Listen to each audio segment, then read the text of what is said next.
pequeñas o sean grandes, sean pequeñas o sean grandes, quisiéramos que fueran comunidades sanas, quisiéramos que fueran comunidades unidas, quisiéramos que fueran comunidades que de una u otra manera reflejaran, como lo vamos a ver, el misterio mismo de Dios.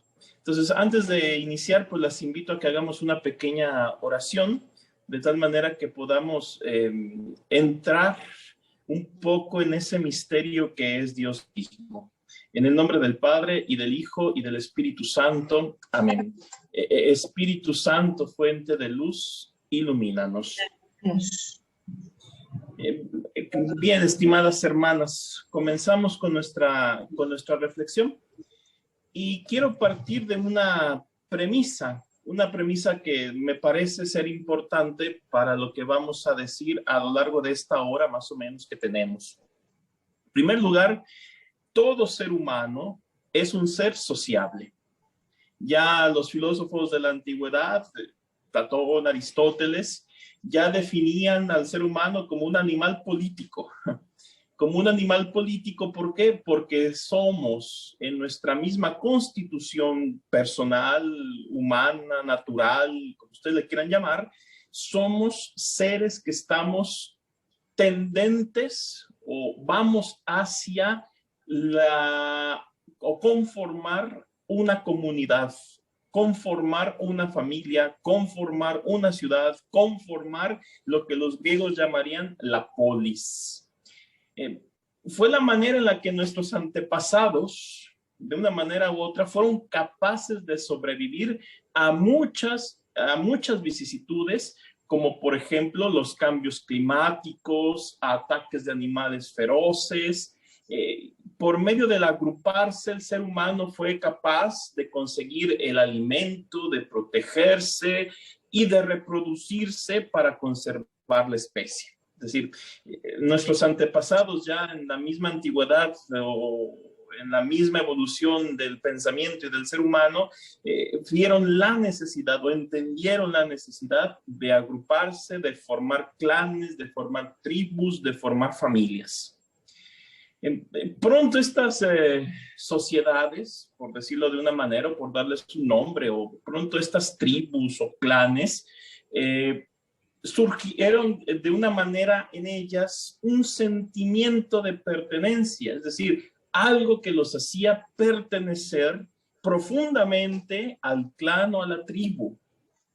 Y en este sentido se sentían identificados, no solo por vivir juntos, no solo porque caminaban juntos de manera nómada, porque ustedes sabrán que los asentamientos humanos se dieron mucho después. La vida humana era totalmente nómada, pero era en grupos, precisamente para defenderse, etc.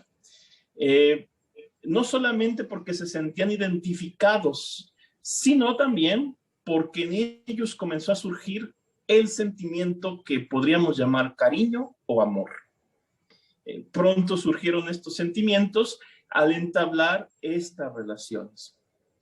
¿Por qué hago esta premisa, hermanas? Porque con ella quiero hacer notar algo que a mi punto de vista me parece importante. Entablar relaciones y vivir en comunidad, no es únicamente una vocación a la cual nosotros no es, y lo repito, únicamente una vocación exclusiva de la vida religiosa, de la vida comunitaria. Es ante todo y sobre todo un componente esencial de cualquier ser humano. Un componente esencial de cualquier ser humano, y casi me atrevo a decir que lo llevamos en nuestro ADN plasmado de esta manera. Si así lo queremos ver, por la misma naturaleza, por la misma constitución humana. Llevamos en nuestro interior esta necesidad de formar comunidades, y no solamente por vocación lo hacemos. Sin embargo, sabemos que como personas de fe No podemos quedarnos única y exclusivamente en un naturalismo o en un cientificismo en el que podríamos vaciar al hombre y vaciarnos a nosotros mismos de todo significado y sentido. Porque si entendemos al hombre únicamente en este aspecto científico, histórico, naturalista, entonces nos estamos vaciando de todo sentido, ¿no? Con un poquito en el currículum que la madre me hizo favor de leer de mi persona, mi licenciatura tiene que ver con la teología moral. Ustedes saben que la moral, hoy en día uno de los retos para la moral, por ejemplo, es la neurociencia, ¿no? Cómo los procesos químicos, biológicos que se dan dentro del cerebro, cómo condicionan decisiones, sentimientos, como el amor, como el odio. Y bueno, entonces surgiría la pregunta, ¿qué culpabilidad tendría el hombre en ese sentido, no? Pero si reducimos al hombre únicamente a un cientificismo o a un naturalismo, pues entonces en realidad lo estamos vaciando de todo significado de la vida. Si ya todo está determinado, ¿qué sentido tiene incluso vivir la vida, no? Entonces, en este sentido, no podemos ver tampoco nuestra necesidad de agruparnos, nuestra necesidad de formar comunidades, nuestra necesidad de vivir en común únicamente desde un punto de vista histórico, científico, natural.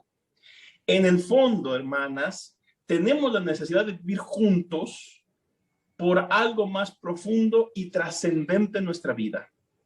Por algo más profundo y trascendente en nuestra vida. Según el dato bíblico, y aquí viene lo profundo y trascendente, según el dato bíblico, el hombre y la mujer fueron creados a imagen y semejanza de Dios.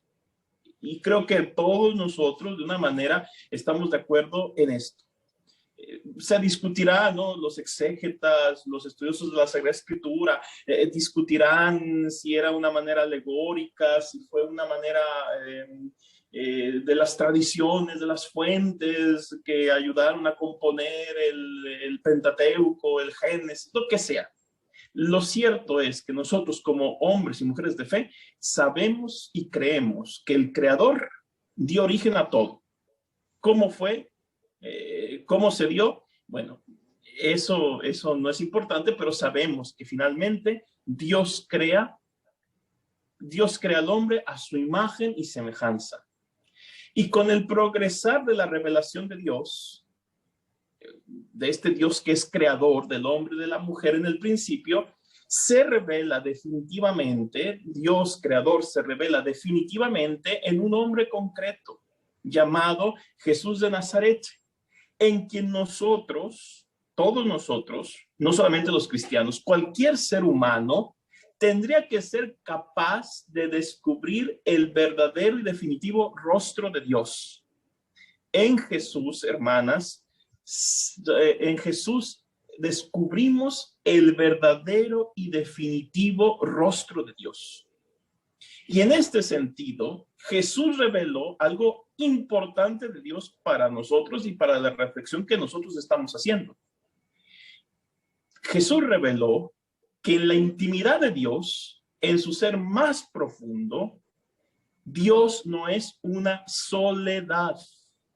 Dios no está solo en su intimidad, en lo más profundo del Señor, sino que Dios es una comunidad de personas, una comunidad de personas, que después la reflexión teológica habló de sustancias, de personas, de naturalezas, usando categorías filosóficas para tratar de explicar todo eso, y a veces categorías que ni siquiera aparecen en la Sagrada Escritura y que tal vez más de una de ustedes sepa que fueron controversiales porque había quienes querían basarse única y exclusivamente en lo que es en el dato bíblico, pero también estaba el mundo griego y su reflexión, y muchas veces fue una lucha encarnizada por tratar de definir quién es Dios, quién es Jesús, quién es el Padre, quién es el Espíritu Santo.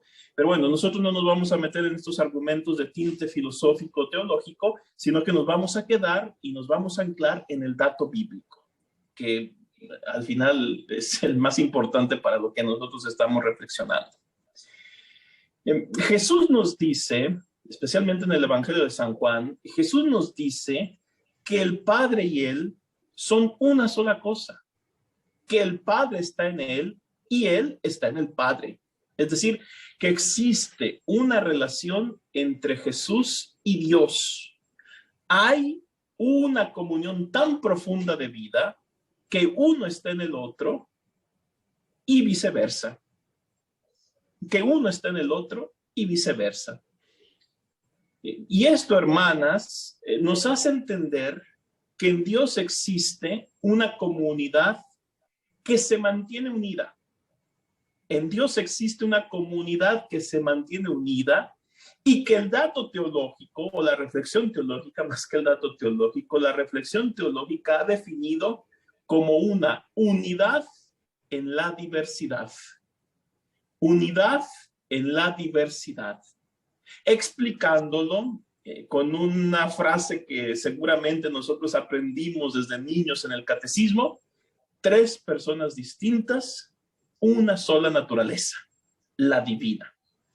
Y vayan ustedes a saber qué significa persona y vayan ustedes a saber qué significa naturaleza. Pero lo aprendimos y lo aprendimos desde niños. Y seguramente si ustedes llevaron el catecismo de Ripalda, el catecismo dice, hay, como si fuera canción, hay 3 dioses, no hay 3 dioses, son 3 personas distintas, un solo Dios verdadero. Todavía me acuerdo cuando íbamos al catecismo un poquito de estas preguntas con respuestas y casi cantadas. Tal vez no lo entendíamos, pero lo aprendimos. Como dije, dejemos un poco la reflexión teológica, filosófica acerca del dato trinitario y mejor concentrémonos en lo que para nosotros y para la reflexión, para nuestra reflexión, significa que en Dios exista una comunidad y a la vez una unidad. Comencemos por la idea de comunidad, porque finalmente seguramente es la más fácil de todas, ¿no? Como vamos a ver incluso cuando lleguemos a la cuestión de la unidad también. Cuando hablamos de la Trinidad como comunidad, debemos señalar en primer lugar la característica más importante del ser comunitario de Dios. La característica más importante del ser comunitario de Dios. ¿Cuál es esta característica desde mi punto de vista? Es la diversidad. Lo repito, porque va a ser importante. La diversidad. De hecho, lo afirmamos claramente de manera a veces árida con una fórmula dogmática teológica, ¿no? El problema de las fórmulas dogmáticas teológicas es que muchas veces son áridas. No te dicen más allá o no te explican más allá de lo que te deberían de explicar o lo que te deberían de decir para tu vida, ¿no? A veces nos quedamos en ese plano bastante reflexivo sin bajar y sin tocar la vida. Dice esta frase dogmática, ¿no? El Padre no es el Hijo no es el Padre, el Espíritu Santo no es el Padre ni el Hijo, y al revés. Vuelvo a repetirlo porque incluso puede ser hasta un trabalenguas. El Padre no es el Hijo no es el Padre, el Espíritu Santo no es el Padre ni el Hijo, y viceversa. Yo recuerdo hace unos años leía un libro de un santo franciscano, San Buenaventura, que se llama El Breviloquio, donde San Buenaventura explica brevemente los dogmas de la fe. Y traía un esquema muy interesante, que en el centro era un círculo, y en el círculo decía Deus, Dios. Y luego salían 3 líneas, 2 hacia arriba, 1 hacia abajo. Y decía non est, non est, non est. Y est, todo en latín, ¿no? Y va, Dios es el Padre, Dios es Hijo, Dios es Espíritu Santo, pero luego formaban un triángulo que decía, el Padre no es el Hijo no es el Padre, el Espíritu Santo no es el Padre, y así todo se completaba, ¿no? Que vuelvo a decirlo, a veces son cosas de la dogmática que son difíciles de concretizar en la vida. Y más allá, como sea, de esta formulación dogmática, es claro, hermanas, que existe una distinción entre las 3 personas que conforman la Santísima Trinidad. Es claro que existe una distinción entre ellas, que no solo tiene que ver con la personalidad, es decir, con el ser persona, en el sentido de persona, no en el sentido de la personalidad como nosotros lo entendemos, sino en el sentido de persona, como este ente racional de naturaleza individual, como la filosofía define lo que es la persona. No, no solamente en este sentido. También la distinción existe en el aspecto de funciones, o más correctamente, de misiones, de las misiones de las personas de la Trinidad. Porque decimos que el Padre es el Creador, que el Hijo es el Salvador y el Espíritu Santo es el santificador. Es decir, existe una distinción no solamente de personas, sino también de sus misiones o funciones. Sin embargo, esta diversidad no impide la unidad. Y repito, esta diversidad no impide la unidad. Una pregunta fundamental de la teología no es en qué consiste tal unidad, porque la respuesta es inmediata. Consiste en la naturaleza divina. Los tres comparten o tienen o son sustancialmente Dios, ¿no? Sino, la pregunta fundamental de la teología, para mi punto de vista, es ¿cómo se logra dicha unidad? No en qué consiste, sino cómo se logra. ¿Cómo podemos entender que el Padre, el Hijo y el Espíritu Santo formen o vivan o sean una sola naturaleza o sean una unidad? Decía, ¿no? Sabemos que la respuesta está en decir que la unidad tiene que ver con la naturaleza. Una sola naturaleza, la divina. Pero, ¿cómo se da dicha unidad? Existe un dato que no podemos negar y que es muy evidente. Si Dios no es una soledad, si Dios no es una soledad en su intimidad, es porque existe un diálogo. Y remarquen esto, es porque existe un diálogo. La Trinidad dialoga. Hay teólogos, como uno muy interesante, un francés, Sebusé, que habla que la Trinidad baila, que la Trinidad danza consigo misma, ¿no? Pero bueno, no nos vamos a meter en este tipo de reflexiones. Lo que es cierto es que la Trinidad dialoga. ¿Y por qué digo que es cierto que la Trinidad dialoga? ¿Porque me consta? No, no porque me conste. Me consta por el dato de fe, porque Jesús nos lo ha dicho. Es cierto que Dios tiene una palabra con P mayúscula. Sabemos incluso quién es la palabra de Dios, porque es una persona. Por medio de su única palabra, Dios creó el universo, ¿no? El Génesis comienza tan solemne diciendo, y Dios dijo, hágase la luz. Y Dios dijo, es algo constante que se repite en la creación, y Dios dijo, y Dios dijo, y Dios dijo. Es decir, Dios habla, Dios tiene una palabra. Su palabra, dice el prólogo de San Juan, estaba con él desde el principio, y su palabra se hizo carne y habitó entre nosotros. Es decir, su palabra es Jesús de Nazaret, que ya anticipábamos el desenlace de esto.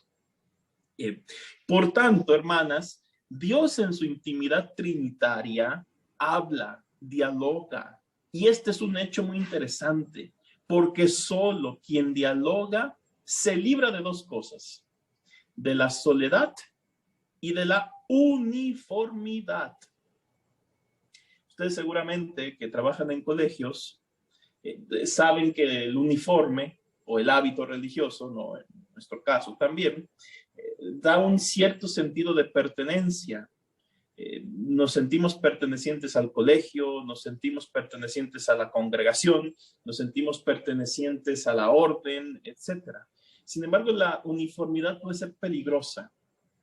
Puede ser peligrosa porque también acuérdense que en regímenes totalitarios, la uniformidad era usada para borrar cualquier destello de personalidad. Cualquier destello de personalidad. Te uniformaban para que te olvidaras quién eres tú. y aceptaras de una manera u otra la ideología, ¿no? Eso es una constante, por ejemplo, en estos, no sé, en estas dictaduras o en estos gobiernos de tinte o de índole populista, donde se busca uniformar un pensamiento y por más de que se diga y se defienda y se hable de una libre expresión, a veces eso no existe, ¿verdad? Entonces, la uniformidad puede ser bastante peligrosa. El diálogo en la Trinidad construye la verdadera y única naturaleza de Dios. Y me atrevo a decirlo, y a lo mejor rayo un poco en la herejía, pero me atrevo a decirlo con conceptos que podamos comprender. Y lo repito, el diálogo en la Trinidad construye la verdadera y única naturaleza de Dios, el amor. Esa es la única naturaleza de Dios, porque decir que la naturaleza divina, no sabría decirles en qué consiste la naturaleza divina. Pero si hablamos del dato bíblico, la naturaleza de Dios es el amor. Claramente lo dice la primera carta de San Juan. Dios es amor.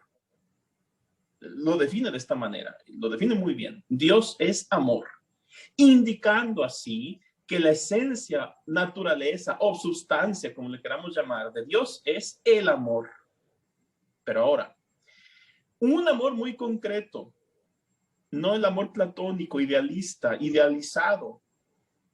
En los escritos del Nuevo Testamento usan una palabra en griego que no se usa ni en el Antiguo Testamento y que se usó muy pocas veces en la literatura clásica griega.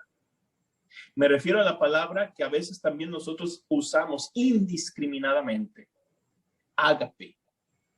Cuando describen que Dios es amor, los escritos del Nuevo Testamento usan la palabra ágape. ¿Y por qué digo que a veces la usamos hasta nosotros indiscriminadamente? Porque ir a comer, ir a convivir, es el ágape fraterno, el ágape fraterna. Al menos nosotros así indiscriminadamente la usamos. Ágape en griego significa, sí, un amor, pero no un amor cualquiera. Es el amor que se hace servicio y más específicamente es el amor que se vuelca dentro del otro. Es decir, es el amor que se vuelca hacia la necesidad del otro. Si el otro tiene alguna necesidad, el ágape hace que yo esté volcado, atento a remediar dicha necesidad. Así que el amor trinitario, que nace de este diálogo interno de las divinas personas, es aquel que hace que cada una de las tres divinas personas, en su diversidad, se vuelque una en la otra. Es bonito esto, ¿no? Porque el Padre se dona totalmente al Hijo, el Hijo se dona totalmente al Padre, y este donarse es el Espíritu Santo, ¿no? La donación entre el Padre y el Hijo. Allí nace la unidad en la Trinidad, en medio de la diversidad, como hemos estado afirmando. Hermanas, creo que con este pequeño recorrido, dicho incluso de manera muy burda, que hasta ahora hemos hecho, nos dan la base o las bases no solo antropológicas, sino también teológicas, que desde mi punto de vista serán las más importantes, para hablar de las relaciones interpersonales que como religiosos estamos llamados a entablar para formar comunidades sólidas y sanas. Si al menos no sólidas, preferentemente sanas, porque no me podrán negar que muchas veces la fraternidad puede ser terapéutica, pero también muchas veces la comunidad puede ser enfermiza. Puede ser un espacio de sanación, pero también puede ser un espacio de enfermedad. Y entonces creo que nuestra meta o nuestro ideal sería formar comunidades al menos sanas, donde no nos sintamos enfermos. Lo primero que salta a nuestra vista es nuestra humana necesidad de no estar solos. Y lo repito, nuestra humana necesidad de no estar solos. No vivir en la soledad. No se puede. No se puede. Y a veces no se quiere. Como ya tuvimos oportunidad de describir, llevamos inscrito en nuestra naturaleza el hecho de entablar relaciones como medio de sobrevivencia, tanto físicamente, pero también emocionalmente. Tanto físicamente como emocionalmente. No podemos eludir esta necesidad básica de todo ser humano. Es una experiencia que de una manera u otra todos nosotros hemos hecho a lo largo de nuestra vida. Entablar relaciones. Por ejemplo, nacimos en una familia pequeña, numerosa, tradicional, no tradicional, funcional, disfuncional, pero nacimos en una familia. Desde temprana edad sabemos lo que significa depender de otra persona para sobrevivir. Depender de otra persona para sobrevivir.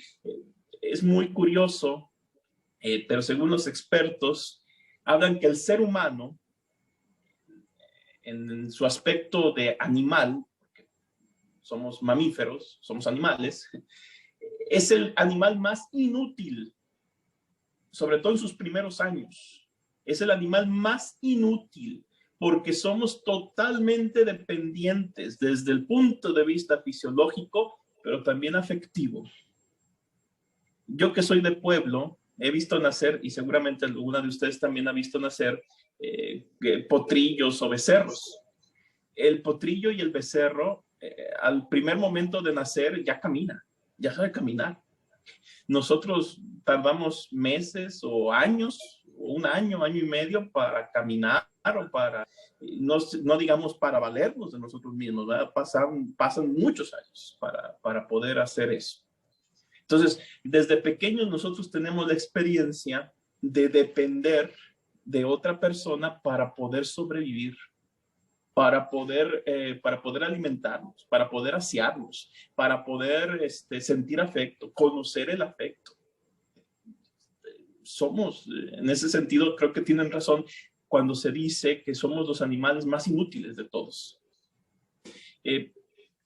Conforme pasaron los años, nuestros años de vida, nuestro cerco relacional tuvo que comenzar a ampliarse.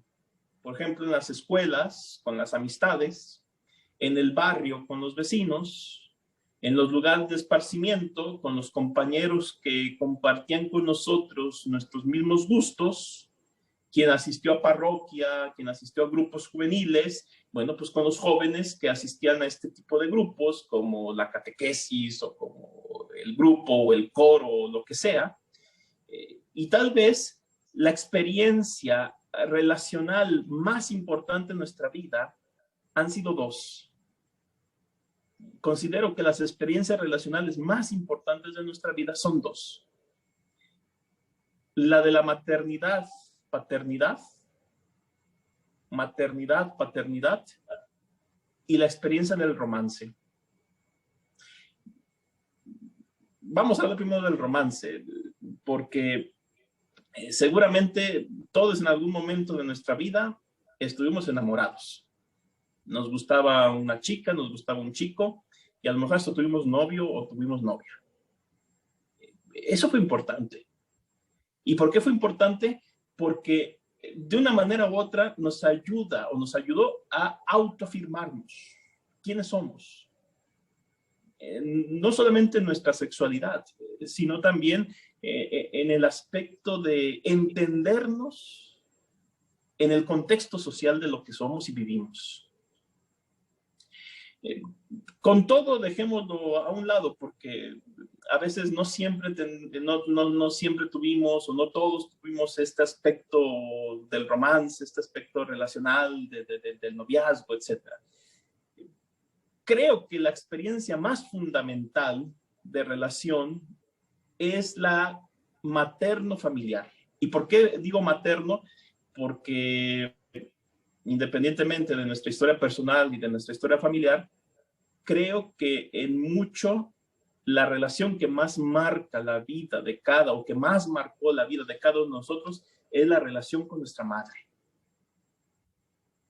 O quien hizo las veces de nuestra madre, ¿no? De esta figura materna y en general de la familia. Somos en nuestras relaciones nuestra propia familia. La educación, gestos, ademanes, palabras, son el reflejo de lo que en el núcleo familiar aprendimos, o porque nos lo enseñaron, o porque lo vimos. Y allí que, por ejemplo, hermanas, si queremos tener un indicio personal del por qué me comporto de tal manera al momento de relacionarme con los demás, bien podríamos hacer una pequeña revisión de nuestra historia personal, especialmente de nuestra historia familiar, para identificar algunos pequeños detalles de nuestra personalidad. Yo estoy seguro que muchos de los gestos que ustedes están viendo en este momento son gestos de mi madre o son gestos de mi padre.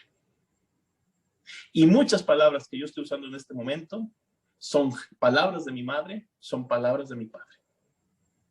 Yo conocí a un fraile español, ya anciano, en Tierra Santa, que él no hablaba nada de italiano, porque la vida en el convento de Tierra Santa se hacía en italiano, las clases eran en italiano, todo en italiano.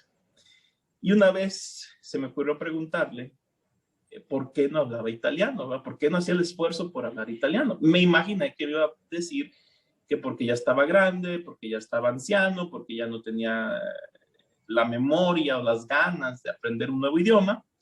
Y no, la respuesta que me dio fue muy interesante. Me dijo, porque la lengua que me enseñó mi madre jamás se me va a olvidar. Y es cierto, incluso la manera en la que nos relacionamos, en muchos somos nuestra familia. En muchos somos nuestra familia. Pero vayamos más adelante, hermanos.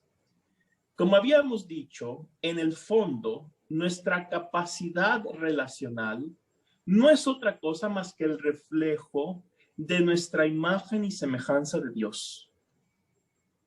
No es otra cosa más que este reflejo de la Trinidad, que es comunidad en su unidad. Esa capacidad se convierte ante todo en una necesidad. La capacidad de relacionarnos se convierte ante todo en una necesidad. Necesitamos relaciones, necesitamos relacionarnos. De otra manera, viviríamos en la más tremenda de las soledades. Y con todo, sin duda, hoy en día hay personas que viven soledades profundas y a veces hasta escondidas. Por ejemplo, el uso indiscriminado de las redes sociales puede ser un indicio de soledad. El trato de las mascotas como si fueran personas puede ser simplemente evitando los compromisos a largo o corto plazo. Vi entre las hermanas que están conectadas la pastoral vocacional. También yo trabajo en la pastoral vocacional de mi provincia. Y no sé si ustedes también se enfrenten a lo mismo, pero hoy en día estamos, al menos yo lo noto así y lo hemos reflexionado y estudiado, nos estamos enfrentando a una falta de compromiso por parte de los jóvenes. Tú los invitas, por ejemplo, al grupo vocacional, te vienen los 2, 3 primeros días, los 2, 3 primeros sábados, pero después es muy difícil que le den continuidad. Vendrán un sábado sí, un sábado no, dejan de venir 3 sábados y vienen uno, es muy difícil. Y ayudarlos a comprometerse con esto también es igual de difícil, ¿no? Porque por cualquier pretexto faltan, ¿no? Por cualquier pretexto dicen, hoy no puedo, hoy no voy, hoy esto. Y hasta en cierto punto a mí me sorprende esta facilidad con la que pueden renunciar a un compromiso. Pero bueno. Por el momento, regresemos al dato teológico de lo que estamos diciendo. Habíamos dicho sobre la Trinidad 2 cosas.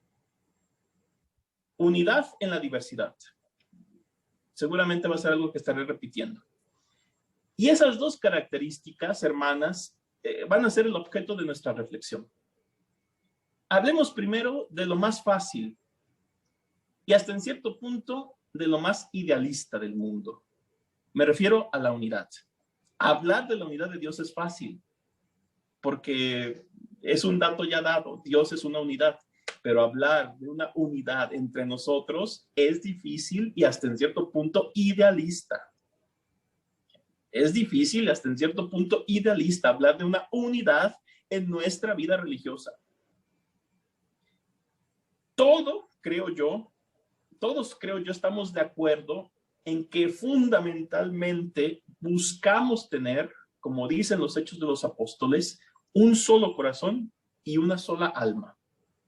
Lo anhelamos, lo deseamos, lo buscamos, estar de acuerdo en todo, mirarnos con cariño, pelearnos por servirnos, no tener problemas, la comunidad ideal, donde lloramos el día que nos van a cambiar y queremos volver a estar juntos porque vivimos tan bien, que no queremos que cuando vengan los cambios me cambien a este, me cambien a aquel, me cambian a esta hermana, me cambian a aquella hermana. La vida ideal que nos describen los Hechos de los Apóstoles, la queremos y la anhelamos porque es la vida de la Trinidad. Por eso la deseamos, ¿no? Porque es la vida de la Trinidad. Pero desgraciadamente, hermanas, como siempre, el problema, pienso yo, de la vida religiosa o de la vida eclesiástica en general, el problema es que iniciamos del ideal, seguimos en el ideal y acabamos en el ideal. Y ustedes podrán hacer los documentos que quieran, podrán citar las encíclicas que quieran, podrán citar lo que ustedes quieran de su espiritualidad, pero finalmente no queda más que en bonitas y buenas intenciones, en papeles y documentos bien hechos y presentables, y en reflexiones profundas y bien llevadas y bien elaboradas. ¿Por qué? Porque nos olvidamos de un pequeño componente de todo esto. Nos olvidamos de la realidad.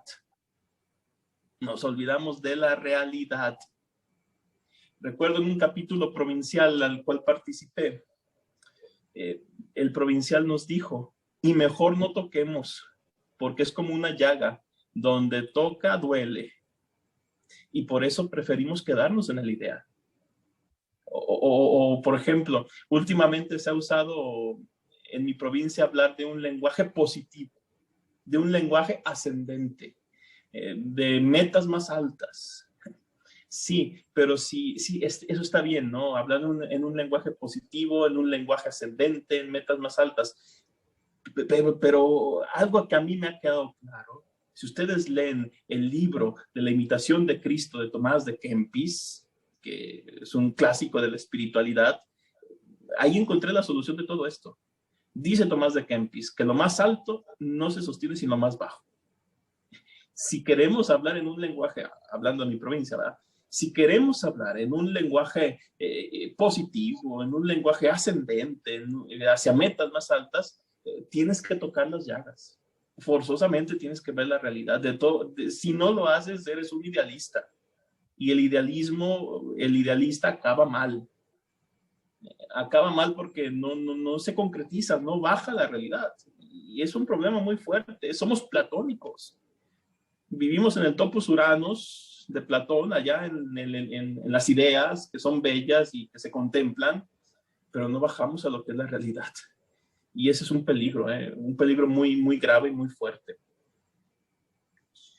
En la Trinidad, la realidad no queda ni relegada ni desapercibida.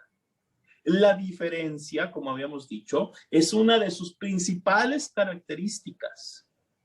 La realidad de la diferencia, porque aquí está el problema, la diferencia, lo diferente que somos todos nosotros, cada uno de nosotros, lo diferente que somos, no la podemos olvidar y no lo vamos a hacer, o trataremos de no hacerlo. Sería irresponsable hablar del ideal, porque no pasarían de ser elucubraciones teológicas y humanas, olvidándonos de que la diversidad hace la diferencia. La diversidad hace la diferencia en este idealismo. Porque si verdaderamente tenemos la intención de cambiar cosas, las tenemos que decir con toda honestidad. Aunque se nos caiga la cara de vergüenza, tenemos que decirlas. Hay que tener la valentía. Jesús lo hace. Yo le decía a los estudiantes de teología, ya en la misa estoy predicando que Jesús se peleó. Todas las semanas ha estado peleando Jesús, según los evangelios de toda esta semana, fariseos y escribas. De manera bromista lo digo, pero es cierto. ¿Por qué? Porque indicaba la realidad que el Padre le mandó predicar, la verdad que el Padre le mandó hablar. Hermanas, en toda relación existe un componente que hasta en cierto punto determina todo. La individualidad. En toda relación existe la individualidad. Desde que la individualidad entró en la vida del hombre, la persona dejó de ser persona. Acuérdense que el dato bíblico y el dato teológico dice que Dios es persona. El Padre es persona, el Hijo es persona, el Espíritu Santo es persona. No son individuos, son personas. El individuo y sus deseos egoístas se abrió paso contra la personalidad. La persona, y esta es la diferencia, la persona se construye en el encuentro con el otro, que es diferente. El individuo no. El individuo no tiene necesidad de encontrarse con nadie. El individuo se construye a sí mismo, prescinde de los demás, y si precisa de los otros, es simplemente para usarlos. Los demás son objetos que sirven para sus objetivos individuales. Es decir, el individuo es un utilitarista. El individuo es un utilitarista. La persona no. Pero tristemente, hoy, un eslogan del individualismo es la autorrealización, por ejemplo. Lo vamos a ver un poquito más de lleno, un poquito más adelante. Hablando en términos teológicos, en esto radicaría el drama del pecado. Heridos por el pecado, dejamos de ser personas para convertirnos en individuos. Heridos por el pecado, dejamos de ser personas y nos convertimos en individuos. Los otros dejan de ser personas y se convierten en objetos que se utilizan y se desechan. Por ejemplo, el Papa Francisco habla mucho de esta cultura del descarte, ¿no? Del desecho. Recordemos que el dato bíblico del pecado, recordemos un poquito el dato bíblico del pecado. En la caída, cuando Dios confronta a Adán, que le pregunta, ¿qué es lo que has hecho? Nadie tiene la culpa. Adán culpa a Eva. Eva culpa a la serpiente y ahí se paró porque la serpiente no tenía nada más que culpar. Pero nadie se toma la responsabilidad. Es cuando entra el individualismo en la vida del hombre. Nadie se responsabiliza de nadie. Todos tienen la culpa menos yo, excepto yo. El individualismo en nuestras comunidades puede revestir muchas facetas, que por cuestión de tiempo no puedo hablar de todas ellas. Pero espero sí señalar las más importantes. Y quiero aclarar, lo hago no con el fin de señalar, de herir susceptibilidades o de poner el dedo en la llaga, porque no es lo que yo quiero. Y además porque en realidad no conozco sus comunidades. Voy a hablar desde mi experiencia como religioso que vive en comunidad. Tampoco voy a ventilar a los frailes, ¿verdad? Pero bueno, de una manera u otra, creo que es en común, o podría ser en común, nuestros problemas. Lo hago por el simple hecho de la verdad y de la honestidad, y para tratar de cambiar si se puede cambiar algo. Una de las facetas del individualismo en toda vida consagrada es la superficialidad en nuestras relaciones. La superficialidad en nuestras relaciones. Existe un viejo dicho atribuido a Voltaire, el padre de la Ilustración y pensador de la Revolución Francesa, que dice, y seguramente más de alguna de ustedes lo ha escuchado, los religiosos se reúnen sin conocerse, viven sin amarse y mueren sin llorarse. Y en algunas ocasiones, hermanas, tristemente, Voltaire tiene razón. La primera parte, yo estoy totalmente de acuerdo con él. Nadie escogió a sus compañeros de generación o a sus compañeras de generación. No conocíamos a nadie cuando entramos al aspirantado, cuando entramos al postulantado. A lo mejor ya conocíamos un poquito en el noviciado o en el juniorado, ya nos conocíamos un poco más. Y cuando hicimos los votos solemnes y que nos mandaron a la vida común y ordinaria, nosotros no elegimos con quién estar, ni los demás eligieron estar con nosotros. En ese sentido tiene razón. Nos reunimos a veces sin conocernos. El problema, hermanas, es que vivimos y morimos sin conocernos. Al inicio está bien. Yo no conocía a mis 24 compañeros hasta que el tiempo me fue dando pautas para conocerlos. Lo peligroso es quedarnos sin este conocimiento, sin conocer con quién vivo. El amarse y el llorarse es una elección nuestra. El saber con quién voy a vivir, no siempre. A no ser que pertenezcan al gobierno provincial o al gobierno general o lo que sea, pues ahí más o menos sabes con quién te va a tocar. Pero fuera de eso, no siempre, o no se da en la extra mayoría de los consagrados y consagradas.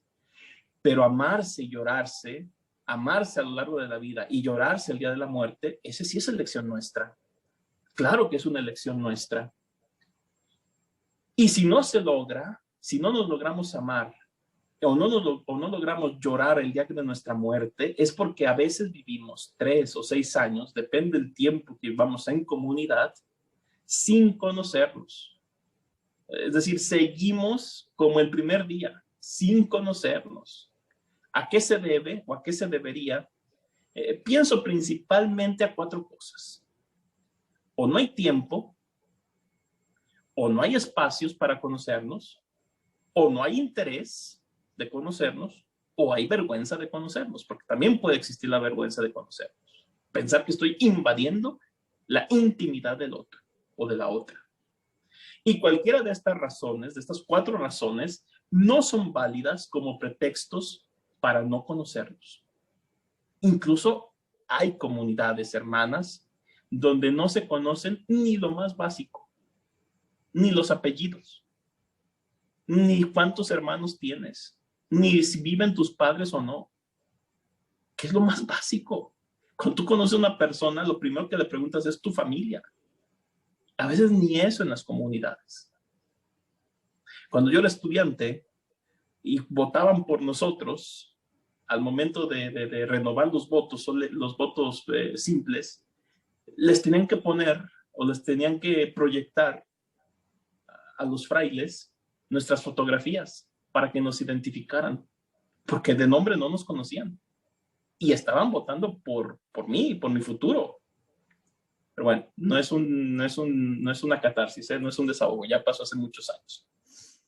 Mi pregunta sería, ¿cómo queremos formar comunidades si no existe la componente más básica y esencial de toda relación, como es el mutuo conocimiento?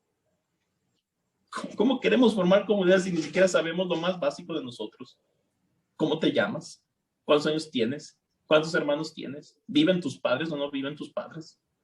Es lo más básico. En fin, otra de las facetas del individualismo en nuestra vida como consagrados es el tiempo.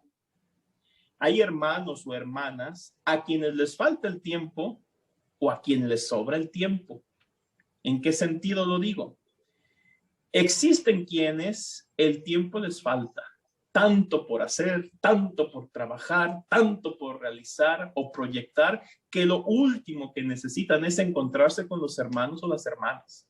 Ya se han encontrado con tantas personas en juntas, en la pastoral, en el templo, en la calle, en el colegio, en la tienda, en las compras, bueno, todo, no tienen tiempo para nada. Por el contrario, hay quienes el tiempo les sobra y se les hace hasta pesado. Pasan tiempo perdido, sin hacer nada, conformándose con el mínimo esfuerzo, pasando y perdiendo el tiempo en las redes sociales o en el famoso Netflix o lo que sea, o a veces ni eso, porque tienen tanto tiempo que viven preocupaciones falsas, y aquí vienen, por ejemplo, problemas de gente hipocondriaca, o metiéndose en lo que no deberían de meterse, en la vida de los demás. Al final, no son capaces de entablar relaciones profundas porque en realidad ni a quien le falta el tiempo, ni a quien le sobra, viven una superficialidad en su propia vida. Tanto a quien le falta el tiempo como a quien le sobra el tiempo, viven superficialidades en su vida. A este tipo de vidas, la tradición cristiana las ha llamado asedia espiritual. Es decir, una relación deformada con el tiempo. Llega el aburrimiento. Tanto el que está todo el tiempo ocupado como el que no tiene nada que hacer. Se aburren y pierden el sentido de todo. El individualismo también se puede presentar con la raíz auto. No en el carro, no en un automóvil, no. En el sentido griego del auto, que significa yo mismo, yo mismo.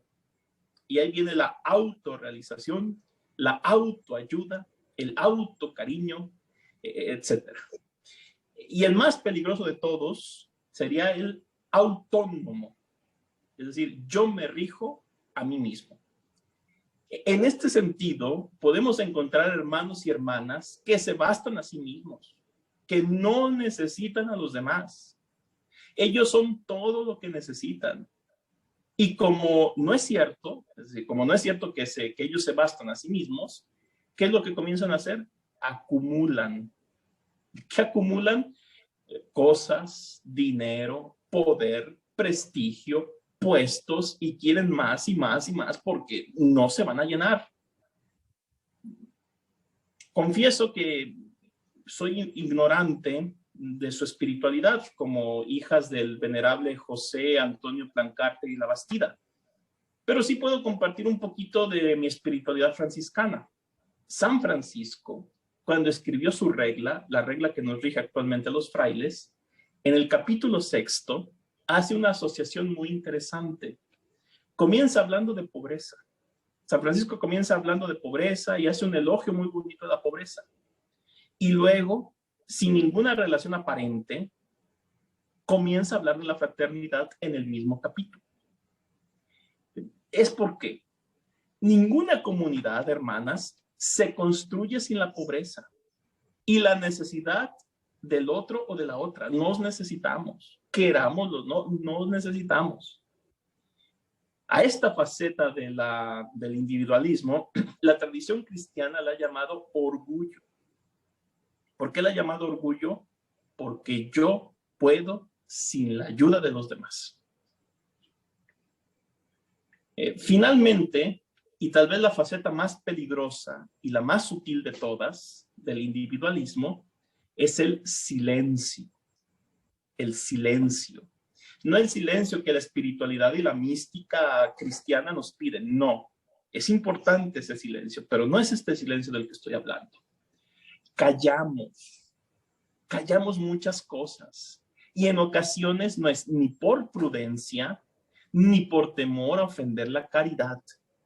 Callamos, por ejemplo, las injusticias que se cometen contra tantos y tantas hermanas y hermanos por cobardía o por perder algo o por no tener problemas. Porque podemos perder un puesto de privilegio o podemos tener problemas con el superior o la superiora y preferimos callar. Callamos la verdad para no afrontarla especialmente cuando es dolorosa o toca nuestros propios intereses. Lo más triste es, por ejemplo, también cuando callamos a los hermanos o a las hermanas porque sus opiniones o sus necesidades se nos hacen poca cosa, o porque no tenemos tiempo de escucharlos, o porque simplemente no nos importa. Callamos nuestra voz porque pensamos que el hermano o la hermana no es digna de que yo le dirija la palabra. Y a veces podemos vivir toda una vida en silencio con tal o cual hermano o hermana. Le golpeamos con el látigo de nuestro desprecio. A estas actitudes, la tradición cristiana las ha llamado soberbia, que no es otra cosa que nuestro miedo a la insignificancia. El soberbio tiene miedo a ser insignificante y lo disfraza de grandeza y de prepotencia. Pero finalmente no hay otra cosa más que debajo de todo esto un miedo a ser insignificante.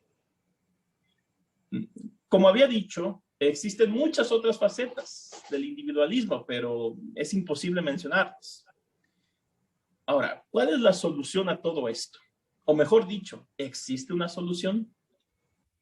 Debo decirles algo, hermanas. Todos, absolutamente todos, para bien o para mal, estamos heridos. Todos. Fragmentados. Tanto por nuestra historia personal y nuestras experiencias, pero también, como dice la teología, por el pecado. Es por eso que yo no les puedo ofrecer una solución eficaz, única e infalible. No existe. Y no va a existir. Esa la van a encontrar el día que estemos definitivamente con Dios.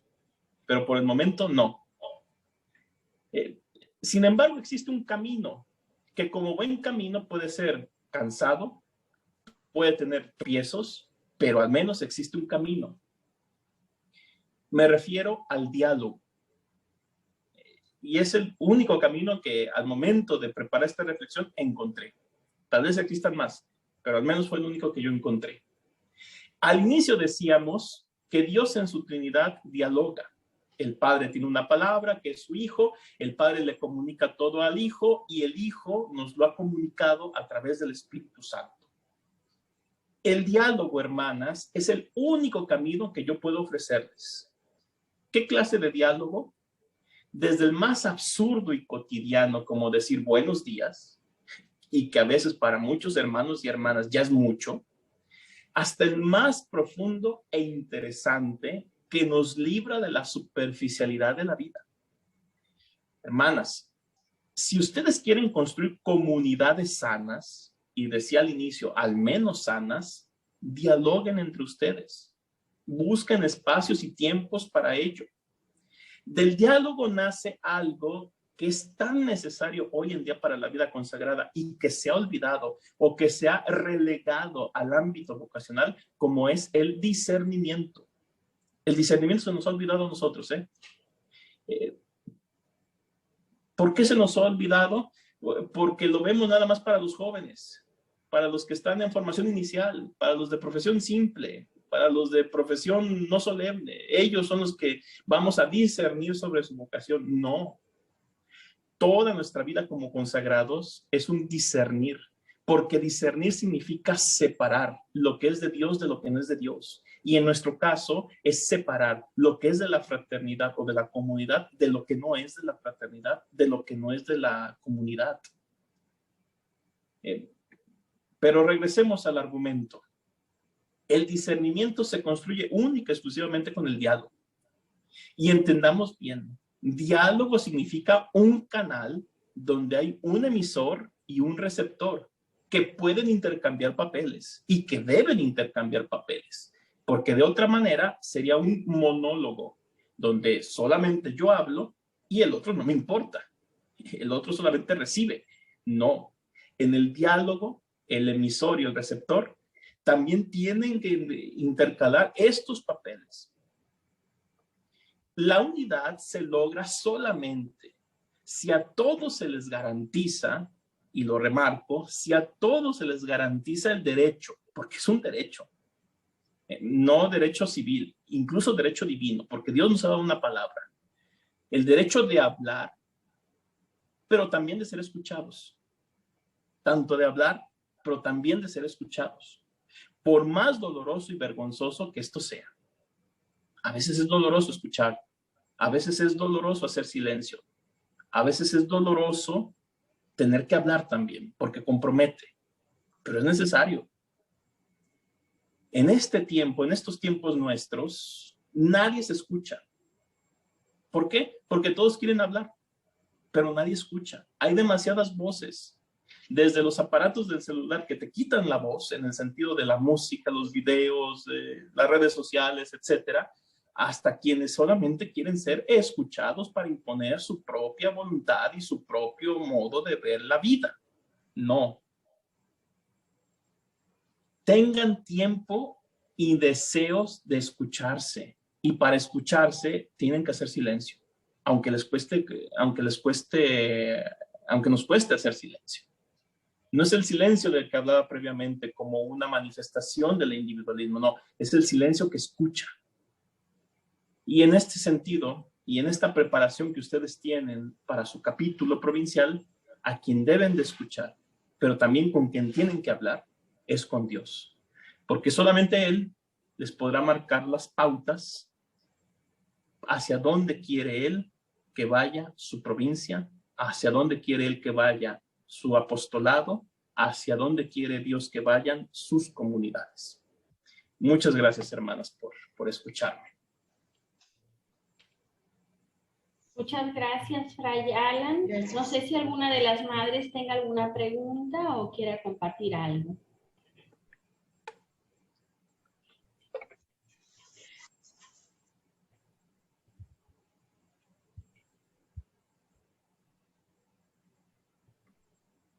Pues yo creo que nos hemos quedado sin palabras. Nos falta dialogar. No sabemos Madre. dialogar, yo creo. Nos falta dialogar para poder, o nos falta saber escuchar para poder dialogar. Creo que esas es nuestras fallas, Padre. Sí. Muchas gracias por decirnos la verdad de nuestras faltas de relaciones interpersonales que van por allí, por la falta de diálogo con quien debemos. Sí. Gracias, Padre. No, muchas gracias a ustedes. Creo que en general es un problema, puede ser un problema generalizado, ¿no? Y el problema siento yo que vuelvo a la primera faceta, ¿no? A veces la superficialidad de nuestras relaciones. Como no hay confianza, no puede haber diálogo, porque me da vergüenza, porque me da miedo, porque me da muchos sentimientos, ¿no? Si no existe la confianza, porque no existe el conocimiento mutuo, difícilmente podemos hablar de un diálogo. Incluso, hasta, como les decía, ¿no? Cómo es hasta de lo más básico. Incluso hasta como preguntar, ¿cómo te sientes hoy? No sé si ustedes han tenido la experiencia de vivir solas, en alguna comunidad, solas. Hay un momento en que anhelas hasta tener con quién pelearte, porque de verdad no tienes a quién más. O sea, la soledad es buena hasta en cierto punto, pero no estamos llamados para eso. Padre, usted dijo Sí. al principio de la charla, ¿verdad? Que usted era como una imagen de sus papás, ¿verdad? De la manera Sí. de hablar, la manera de ser. Y yo creo que esto también se aprende desde casa y nos marca cuántos fuimos en la familia, qué tipo de relaciones tuvimos con mamá, papá, cómo, si nos permitían, si había, cuando había una problemática, había oportunidad de diálogo, era, aquí se hace lo que digo yo porque soy su padre, ¿verdad? O te escuchaban, pero al final como quiera te marcaban.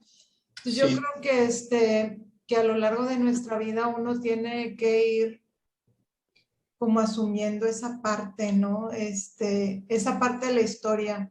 A mí me ha hecho pensar muchas veces cuántos años tengo ya en la congregación y las veces que he hecho ejercicios espirituales. Y cuando me ha tocado con los padres jesuitas, sobre todo, ellos siempre tienen un tiempo o te dicen siempre, ¿verdad? Los ejercicios van con la vida. Y cuando hace uno su línea del tiempo vas descubriendo cosas, pero nunca se acaba. O sea, es como un proceso, ¿no? Exacto. Entonces, pues bueno, o te frustras o lo asumes. Entonces es difícil, pero yo creo que hasta el día que nos muramos tenemos esa oportunidad de seguir purificando todo aquello que no nos ayuda en las sanas relaciones, ¿no? Sí, yo les decía, cuando comenzábamos a ver las manifestaciones del individualismo, les decía que para bien o para mal estamos heridos, ¿eh? Y cuando hablaba de las heridas, son las heridas de nuestra familia, que muchos son las que nos condicionan, ¿eh? Hay desde la mamá que fue sobreprotectora hasta la mamá que te decía cuando te caías, venga mi hijo para levantarlo, incluso a lo mejor aspectos tan graciosos como eso, pero que la psicología nos dice te determinan en tu manera de relacionarte con los demás. Ahora, ciertamente que sí son a veces pulsiones o fuerzas, a veces que son más fuertes que tú mismo, pero no significa que el hombre pueda ser reducido a esto única y exclusivamente. Les decía, si nosotros vamos a reducir al hombre al naturalismo, al cientificismo, a la psicología, pues nada tendría sentido en realidad. Nosotros estamos llamados a irnos, a ir trabajándonos para ir superándonos, ¿no? Y en este sentido, por eso la visión cristiana de la vida es una visión muy humana, porque el ideal del hombre es la divinización, es decir, parecernos al Padre. Jesús nos dice, no sean como su Padre que está en los cielos. Pero también de otra cosa estoy convencido, mientras más divinos somos, más humanos somos, porque el Evangelio y su propuesta es una humanización. O sea, Jesús vino a proponerte el verdadero hombre, la verdadera mujer.